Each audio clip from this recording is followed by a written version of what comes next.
Shalom peuple de Dieu, que Dieu vous bénisse. Cette année à la Porte de Brebis, l'année a été décrétée comme une année de croissance, une année de progrès, une année de prospérité. Un jour, Pierre pose la question à Jésus parce qu'il était préoccupé par une situation, peut-être qu'il ne comprenait pas. Lui qui était un chef d'entreprise, avec son entreprise de pêche, il a eu à accepter et à répondre à l'appel de Jésus-Christ et il l'a suivi. Mais dans la marche avec Jésus-Christ, il constate que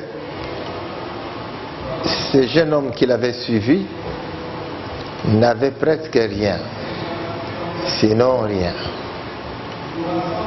Et comme si cela ne suffisait pas, un jour Jésus va même dire que les oiseaux ont des nids, les renards ont des tanières, mais le Fils de l'homme n'a ni où reposer sa tête. Alors Pierre prend le courage entre les deux mains et pose la question à Jésus, la question de savoir ce que eux qui avaient cru et qui avaient répondu à son appel, ce qu'ils pouvaient attendre. Jésus va lui donner la réponse à deux volets. Il va lui dire d'abord la vie éternelle, et ça Pierre le savait, certainement que dans son cœur il se disait oui, c'est ce que tu nous dis tous les jours.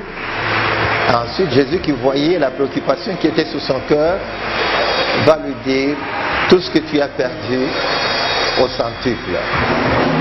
Bien aimé dans le Seigneur, le diable nous attend sur cette piste-là. Le diable finit par séduire beaucoup d'enfants de Dieu.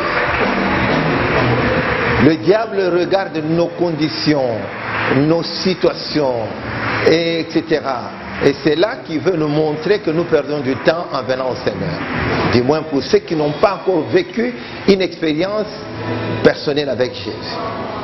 C'est pourquoi nous croyons à la parole de Dieu. Sur cette terre, un jour Isaac a sémé et il a recueilli au centuple alors que c'était pendant la famine. Dieu n'a pas changé, il est le même hier, aujourd'hui, éternellement. Nous croyons que de la même manière qu'Isaac avait réussi pendant un temps d'adversité, un temps de difficulté, de la même manière, tous les enfants de Dieu nés de nouveau, ceux qui marchent avec Dieu, ceux qui sont dans la crainte de Dieu, ces enfants de Dieu-là ont droit d'être honorés par Dieu. Et Dieu finira par le faire. Et nous croyons à cette parole que nous lisons dans Ésaïe 41, le verset 20. Alors je vais lire ce verset-là, Ésaïe 41, verset 20. La Bible dit ceci. La Bible dit, afin qu'ils voient, qu'ils sachent, qu'ils observent et considèrent que la main de l'Éternel a fait ces choses, que le Saint d'Israël en est l'auteur. Nous avons besoin que cette année, que tous ces témoins qui environnent les enfants de Dieu où qu'ils se trouvent, se rendent compte que Dieu est bel et bien vivant. Parce que Dieu ne ment pas. Dieu ne pourra pas inaugurer le mensonge avec qui que ce soit.